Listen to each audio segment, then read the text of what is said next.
మీకు ఈ వీడియో నచ్చినట్లయితే లైక్ చేయండి, షేర్ చేయండి. ముందుగా కింద ఉన్న సబ్స్క్రైబ్ బటన్ పై క్లిక్ చేయండి. ఎల్లప్పుడూ అప్డేట్ సమాచారాన్ని పొందండి. కంటోన్మెంట్ బోర్డు ఎన్నికలు వస్తాయా?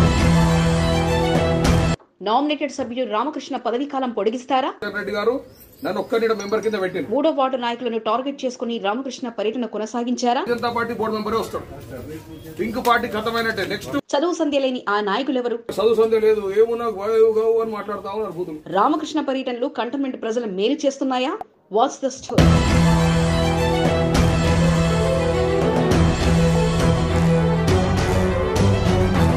కంటోన్మెంట్ నియోజకవర్గంలో రామకృష్ణ వార్డుల వారీగా రోజువారీ పర్యటన హాట్ టాపిక్ గా మారింది.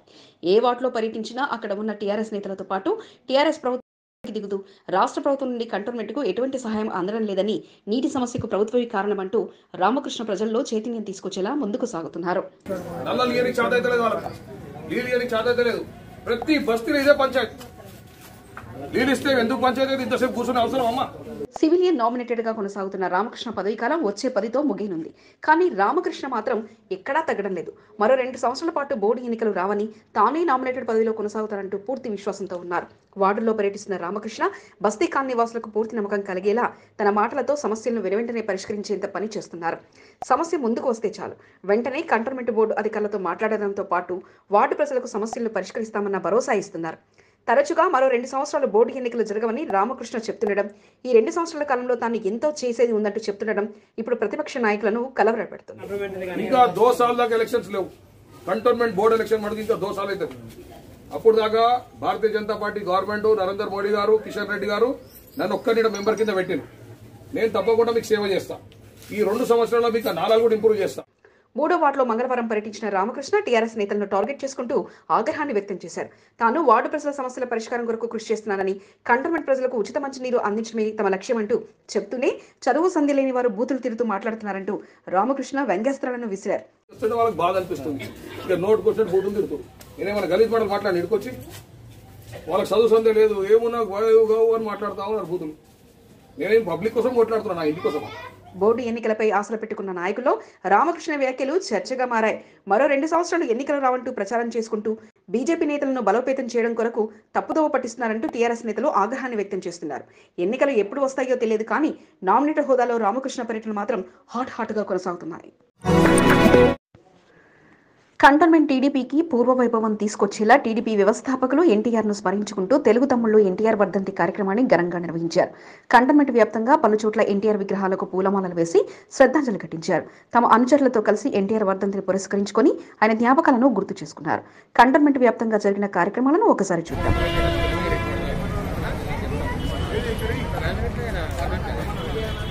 సికింద్రాబాద్ జేబీఎస్ బస్టాండ్ వద్ద ఉన్న ఎన్టీఆర్ విగ్రహం వద్ద కంటోన్మెంట్ టీడీపీ నాయకుల ఆధ్వర్యంలో ఎన్టీఆర్ విగ్రహానికి శ్రద్ధాంజలి ఘటిస్తూ కార్యక్రమాన్ని నిర్వహించారు. ఈ కార్యక్రమానికి ముఖ్య అతిథిగా టీడీపీ రాష్ట్ర అధ్యక్షుడు బక్కా నరసింహులు హాజరయ్యారు. ఎన్టీఆర్ విగ్రహానికి నివాళులర్పించిన టీడీపీ జెండాను ఆవిష్కరించారు. నిరుపేదలకు అన్నదాన కార్యక్రమాన్ని నిర్వహించారు. ఈ సందర్భంగా నరసింహులు మాట్లాడుతూ తెలంగాణ రాష్ట్రంలో టీడీపీని అధికారంలోకి తీసుకురావడమే లక్ష్యమని పెట్టుకున్నామన్నారు. నాడు ఎన్నో చారిత్రాత్మక సంక్షేమ పథకాలను తీసుకొచ్చిన ఘనత దివంగత నేత మాజీ ముఖ్యమంత్రి ఎన్టీఆర్దేనని, కంటోన్మెంట్ టీడీపీకి పూర్వ వైభవాన్ని తీసుకొస్తామని నరసింహులు అన్నారు. ఈ కార్యక్రమంలో కంటోన్మెంట్ టీడీపీ నేతలు, జిల్లా SC cell general secretary Narasimharao, secretary Madhusudan Rao, 4వ వార్డు అధ్యక్షుడు డిఆర్ శ్రీను, 1వ వార్డు అధ్యక్షుడు ప్రమోద్ కుమార్, సీనియర్ నాయకులు అశోక్ యాదవ్, శ్రీరామ్ యాదవ్, మల్లేష్ రవీందర్, గంటా సాయిరాం తదితరులు పాల్గొన్నారు. ఉత్తమమైన కార్యక్రమాలు ఎన్నో చేసిండు. వాటన్నిటిని కూడా జాతీయ అధ్యక్షుడు చంద్రబాబు నాయుడు గారి నాయకత్వంలో ఎన్టీఆర్ ఆశయాలను పూర్తి చేస్తాం.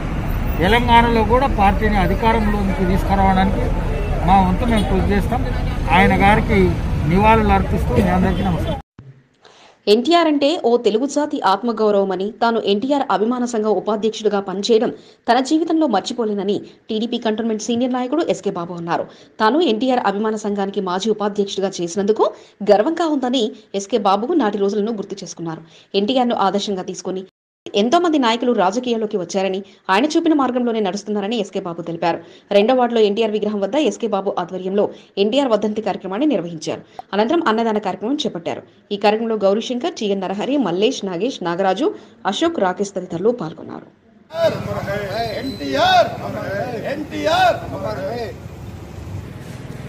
ఎన్టీఆర్ అంటే ఒక తెలుగు జాతి ఆత్మగౌరవం. ఆ రోజు ఇందిరాగాంధీని గడగడలాల్చిన సింహం ఆయనంటే మాకు చాలా అభిమానము. ఆయన అభిమాన సంఘం మాజీ ఉపాధ్యక్షుడిగా నాకు చాలా గర్వంగా ఈరోజు ఫీల్ అవుతున్నాను. టీడీపీ సీనియర్ నాయకుడు, కేంద్ర సెన్సార్ బోర్డు మాజీ సభ్యుడు నరహరి పలు చోట్ల జరిగిన ఎన్టీఆర్ వర్ధంతి కార్యక్రమంలో పాల్గొని ఎన్టీఆర్ చిత్రపటానికి ఘన నివాళులర్పించారు. 1వ వార్డు బోయినపల్లిలోని ఎన్టీఆర్ విగ్రహానికి పూలమాలలు వేసి శ్రద్ధాంజలి ఘటించారు. 6వ వార్డులోని నందమూరి నగర్ గుర్తుగా ఏర్పాటు చేసిన ఎన్టీఆర్ విగ్రహం ఎన్టీఆర్ను స్మరించుకుంటూ కార్యక్రమాన్ని నిర్వహించారు. అనంతరం ఓల్డ్ బోయినపల్లి కంటోన్మెంట్ వార్డు 3 అన్నానగర్లోని Monda division regimental bazaar, Rasoolpura NTR statue వద్ద జరిగిన కార్యక్రమంలో నరహరి పాల్గొన్నారు. ఈ సందర్భంగా నాటి ఎన్టీఆర్ జ్ఞాపకాలను గుర్తు చేసుకున్నారు. కంటోన్మెంట్లో పార్టీని మరింత బలోపేతం చేయడమే తమ లక్ష్యమని నరహరి అన్నారు. పలు రాజకీయ వార్డు ఇన్ఛార్జ్ ఆధ్వర్యంలో పలు వార్డులలో కార్యక్రమం చేయడం జరిగింది. కావున ఈ సందర్భంగా మరియు నందమూరి తారక రామారావు అన్నగారి విగ్రహానికి నివాళులర్పించడం. ఎన్టీఆర్ 26వ వర్ధంతిని గతంలో ఎన్నడూ లేని విధంగా నిర్వహించడం జరుగుతుందని Malkajgiri parliament TDP organising secretary Gaurishankar తెలిపారు. పార్టీ శ్రేణులు కలిసికట్టుగా పనిచేస్తూ కార్యక్రమాలను నిర్వహించడం జరుగుతుందని గౌరీశంకర్ అన్నారు. మోండా డివిజన్ రెజిమెంటల్ బజార్లో ఎన్టీఆర్ భారీ చిత్రపటాన్ని ఏర్పాటు చేసి ఘన నివాళులర్పించారు. నాటి రోజుల్లో ఎన్టీఆర్ ₹2 కిలో బియ్యం, పెన్షన్లు, పండుగలకు దుస్తులు పంపిణీ లాంటి అనేక సంక్షేమ పథకాలను తీసుకురావడం జరిగిందని, నేడు ప్రభుత్వాలు ఎన్టీఆర్ ప్రవేశపెట్టిన సంక్షేమ పథకాలనే పేర్లు మార్చి ప్రవేశపెడుతున్నారని గౌరీశంకర్ అన్నారు. ఎన్టీఆర్ వర్ధంతి సందర్భంగా నిరుపేదలకు అన్నదానం, ఫ్రూట్స్ పంపిణీ చేశారు. ఈ కార్యక్రమంలో నామదేవ్, దయశంకర్ నాయుడు, సాయిబాబా, శ్రీధర్, కైలాస్, శ్రీనివాస్, నాగరాజ్, శంకర్లాల్, జహంగీర్, లక్ష్మణ్, ఆనంద్, సాంబశివుడు, రమేష్ బాబు, రాజశేఖర్ తదితరులు పాల్గొన్నారు. ప్రతి కార్యకర్త కూడా కలిసికట్టుగా పనిచేసి ఆ రోజు ఎన్టీ రామారావు పెట్టినటువంటి ₹2 కిలో బియ్యం, అదేవిధంగా ఆ రోజు ఎన్టీ రామారావు పెట్టినటువంటి ₹30 పింఛన్, ఈ రోజు ఆ వీటిని చూసి కొన్ని ప్రభుత్వాలు కాపీ కొట్టి మేం చేస్తున్నాం అంటారు. కానీ గతంలోనే ఎన్టీ రామారావు ఎన్నో విధంగా ఆయన మాజీ ముఖ్యమంత్రి, టీడీపీ వ్యవస్థాపక అధ్యక్షుడు ఎన్టీఆర్ వీరాభిమాని. ఎన్టీఆర్ని ఆదర్శంగా తీసుకుని పార్టీలో చేరారు. తానే కాదు తన కుటుంబ సభ్యులని సైతం ఎన్టీఆర్కి అభిమానిగా మార్చారు. 8వ వార్డుకు చెందిన నర్సింగ్ టీడీపీ సీనియర్ నాయకుడిగా కొనసాగుతున్నారు. పార్టీ కార్యక్రమాల్లో చురుగ్గా పాల్గొంటున్నారు. ఎన్టీఆర్ వర్ధంతి సందర్భంగా నర్సింగ్ కుటుంబ సమేతంగా ఎన్టీఆర్ ఘాట్ వద్ద ఎన్టీఆర్ ఘాట్ని దర్శించుకుని ఘనంగా నివాళులర్పించి తన అభిమానాన్ని చాటుకున్నారు. భార్య పిల్లలతో కలిసి ఎన్టీఆర్ వర్ధంతి కార్యక్రమాల్లో పాల్గొన్నారు.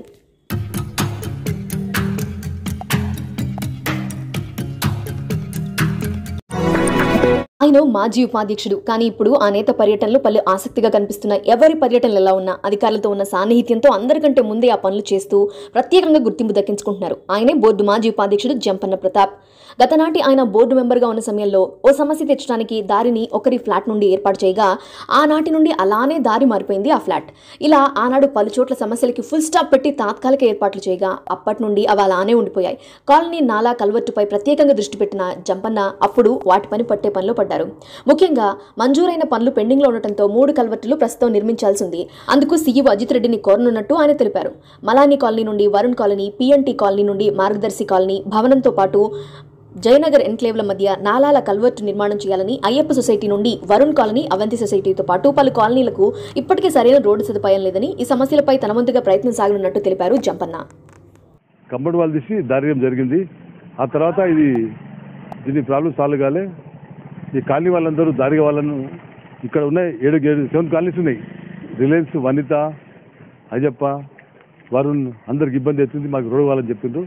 అదే విషయం ఆ శివగారి దృష్టికి తీసుకుని నిన్న అక్కడ ఒక బ్రిడ్జి శాంక్షన్ అయింది, అదన కట్టండి నిజంగా ప్రాబ్లం సాల్వ్ చేద్దాం, నెక్స్ట్ వీక్ వస్తారని చెప్పిండు. కంటోన్మెంట్లోని మారేడుపల్లి డబుల్ బెడ్రూమ్ల వ్యవహారం ఒక కొలిక్కి వచ్చింది. ఇక ప్రారంభోత్సవానికి సిద్ధమవుతున్న తరుణంలో మొదటి జాబితాను సిద్ధం చేసి వాటిని అక్కడ ఏర్పాటు చేశారు అధికారులు. ముందుగా మొదటి లిస్టుతో పాటు సరిపడా ఆధారాలతో ఎటువంటి ఇబ్బంది లేకుండా నేరుగా మంజూరైన వారు, మరో లిస్టులో ఆధారాలు సరిగా లేక వారి పేరును నిలుపుదల చేసిన లిస్టుని ఏర్పాటు చేశారు. అంతేకాకుండా అప్పటి ప్రభుత్వ పథకాల్లో ఇళ్లు పొందిన వారి జాబితా కూడా పొందుపరిచి వారి పేరును తొలగిస్తున్నట్టుగా నేరుగా ప్రకటించారు అధికారులు. మొత్తంగా మొదటి జాబితాలో 233కి పైగా నేరుగా లబ్ధిదారులను ఎంపిక చేయగా మిగతా వారి లిస్ట్ ని త్వరలో ఏర్పాటు చేయనున్నారు అధికారులు. మొత్తంగా చూస్తే గతంలోనే ఇళ్లు పొందిన వారు, ఎటువంటి ఆధారాలు లేకుండా దరఖాస్తు చేసుకున్న వారి పేర్లు తొలగించబడగా స్థలం కోల్పోయిన వారికి మాత్రం మొదటి లిస్టులో పేరు లభించింది. త్వరలోనే వారికి పట్టాలు అందించనున్నారు అధికారులు.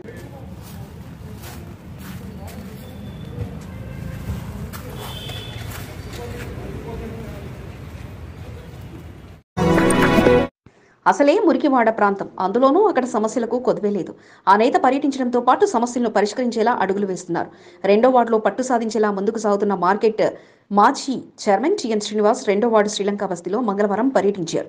స్థానికంగా డ్రైనేజీ సమస్యతో పాటు మంచినీటిలో కలుషిత నీరు ప్రవహిస్తుందని బస్తీవాసులు టీఎన్ దృష్టికి తీసుకెళ్లారు.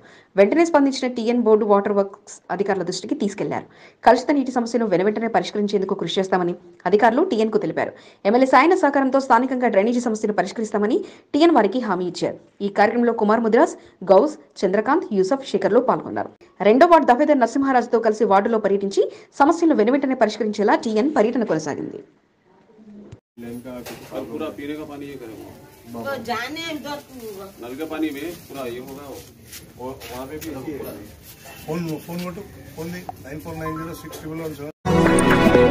ఉచిత మంచినీరుపై నిన్న మొన్నటి వరకు ధర్నాలతో హడలెత్తిస్తున్న కాషాయ నేతలు ఇప్పుడు ట్రెండ్ మార్చారు.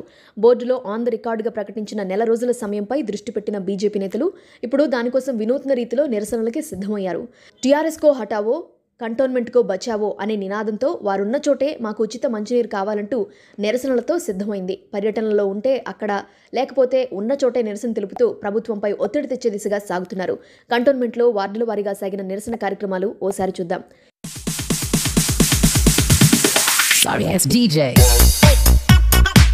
రెండో వార్డు, మూడో వార్డులో పర్యటించిన రామకృష్ణ టీఆర్ఎస్ మెడలు వంచి తప్పక ఉచిత మంచినీరు సాధిస్తామని ఇచ్చిన మాట ప్రకారం వారిచ్చిన నెల రోజుల సమయంలో నిరసనలు మాత్రం తెలుపుతామంటూ ఈనాడు నిరసన కార్యక్రమాలకి శ్రీకారం చుట్టారు.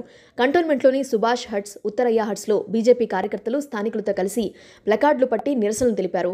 ఎమ్మెల్యే సాయన నెల రోజుల సమయం చెప్పారు గనక అంత సమయం వేచి చూస్తామని, ఆ తర్వాత బీజేపీ నిరసనలు మిన్నంటుతాయని హెచ్చరించారు రామకృష్ణ.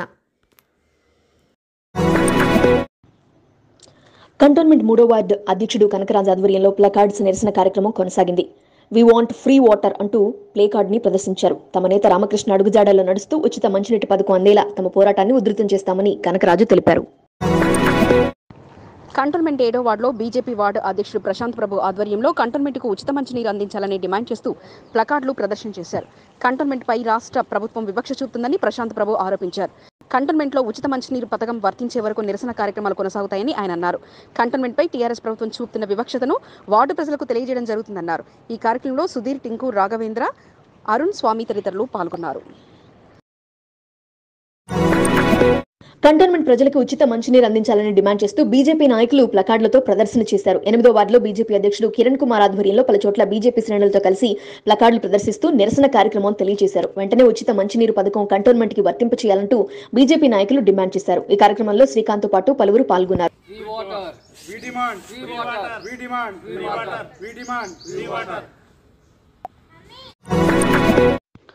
ఏళ్ల నాటి నుంచి వృధాగా ఉన్న కంటోన్మెంట్ భూముల్లో పలు రకాల ఐటీ, ఎంఎన్సీ కంపెనీలు ఏర్పాటుకు శ్రీకారం చుట్టాలని తమ విన్నపాలను ట్విట్టర్ ద్వారా నేతలకు తెలియపరిచిన బోయిన్పల్లి వీర్ సావర్కర్ యూత్ అసోసియేషన్ కంటోన్మెంట్లోని నేషనల్ హైవే 44పై బోయిన్పల్లి నుంచి సుచిత్ర మార్గంలో చాలా వరకు ఆర్మీకి సంబంధించిన భూములు నగరం నడిబొడ్డున ఉన్నాయని, వట్టి నిరుపయోగంగా ఉన్న ఈ భూములను కంపెనీల ఏర్పాటుకు ముందుకొస్తే మంచిదని వారి అభిప్రాయాన్ని ట్విట్టర్ ద్వారా కేంద్ర మంత్రి కిషన్ రెడ్డి, ఎంపీ రేవంత్ రెడ్డి, రాష్ట్ర మంత్రి కేటీఆర్ తో పాటు సివిలియన్ నామినేటెడ్ మెంబర్కు తమ విన్నపాన్ని పంపించారు వీర్ సావర్కర్ యూత్ అసోసియేషన్ మెంబర్లు. ఒక్క జవాన్ కాపాడటానికి శతవిధాలా కష్టపడ్డారు అధికారులు. ఎదురుకాల్పుల్లో గాయపడ్డ జవాన్ని నేరుగా స్పెషల్ హెలికాప్టర్లో బేగంపేట చేర్చారు.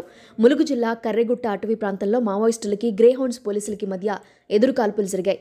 అయితే 4 మావోయిస్టులు చనిపోయినట్టు తెలుస్తుండగా ఎదురుకాల్పుల్లో మధు అనే జవాన్కి బుల్లెట్ వచ్చి గుండెలోకి దూసుకెళ్లింది. దీంతో ఉన్నతాధికారులకి స్థానిక బలగాలు సమాచారం ఇచ్చారు. వెనువెంటనే హెలీప్యాడ్ ద్వారా బేగంపేట ఎయిర్పోర్టుకి తీసుకొచ్చారు. అనంతరం ప్రత్యేక అంబులెన్స్లో క్షతగాత్రుడిని సికింద్రాబాద్ యశోద ఆసుపత్రికి తరలించి చికిత్స చేస్తున్నారు. మధు ప్రస్తుతం ప్రాణాలతో కొట్టుమిట్టాడుతూ ఉండగా డీజీపీ మహేందర్ రెడ్డితో పాటు పలువురు ఉన్నతాధికారులు ఆయన్ని యశోద ఆసుపత్రిలో పరామర్శించారు.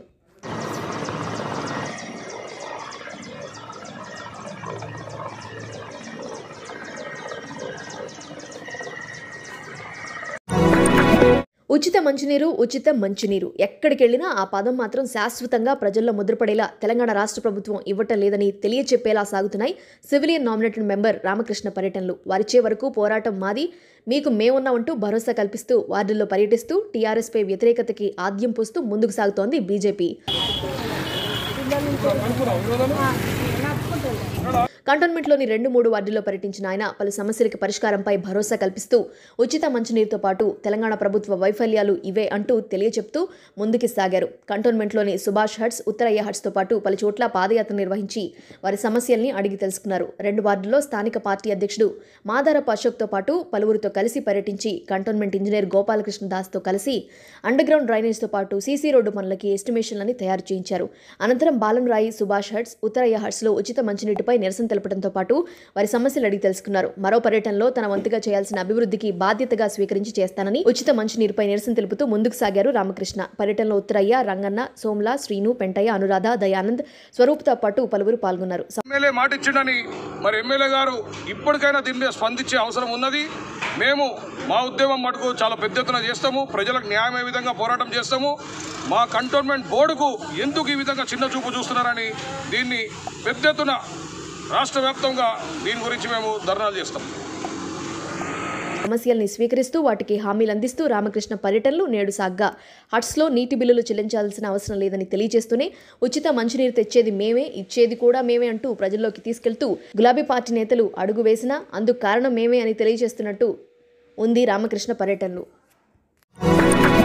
సికింద్రాబాద్ రైల్వే స్టేషన్లో 20 రోజుల పాపాయిని ప్లాట్ఫామ్ మీద వదిలి వెళ్లారు గుర్తు తెలియని వ్యక్తులు. 2వ నెంబర్ ప్లాట్ఫామ్ పై పాప ఏడుస్తుండగా గుర్తించిన ప్రయాణికులు వెంటనే స్థానికంగా ఉన్న పోలీసులకి సమాచారం అందించారు. పాపాయికి నిండుగా బట్టలు చుట్టి ప్లాట్ఫామ్ పై వదిలి వెళ్లిపోవడంతో రైల్వే పోలీసులు వెంటనే పాపాయి విషయం ఉన్నత అధికారులకి సమాచారం అందించి శిశు సంరక్షణ అధికారులకి అప్పచెప్పారు. వచ్చిన ఒక జంట పాపను వదిలి వెళ్లినట్టు గుర్తించారు పోలీసులు. వారు ఎవరు అనే విషయాల్ని దర్యాప్తు జరుపుతున్నారు. సీసీ కెమెరా ఆధారంగా దర్యాప్తు ప్రారంభించిన పోలీసులు ఆడపిల్ల అనే వదిలి వెళ్లినట్టుగా భావిస్తున్నారు. పాప ఆరోగ్యంగానే ఉండగా పాప ఆలనా పాలన చూస్తున్నారు దివ్య దిశ చైల్డ్ ఆర్గనైజేషన్ సిబ్బంది.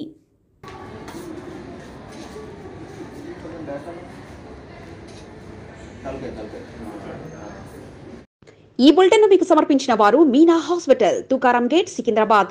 మెటర్నరీ అండ్ మల్టీ స్పెషాలిటీ హాస్పిటల్. తక్కువ ఖర్చుతో మెరుగైన వైద్య సౌకర్యం కొరకు సంప్రదించండి. మీకు ఈ వీడియో నచ్చినట్లయితే లైక్ చేయండి, షేర్ చేయండి. ముందుగా కింద ఉన్న సబ్స్క్రైబ్ బటన్ పై క్లిక్ చేయండి. ఎల్లప్పుడూ అప్డేట్ సమాచారాన్ని పొందండి.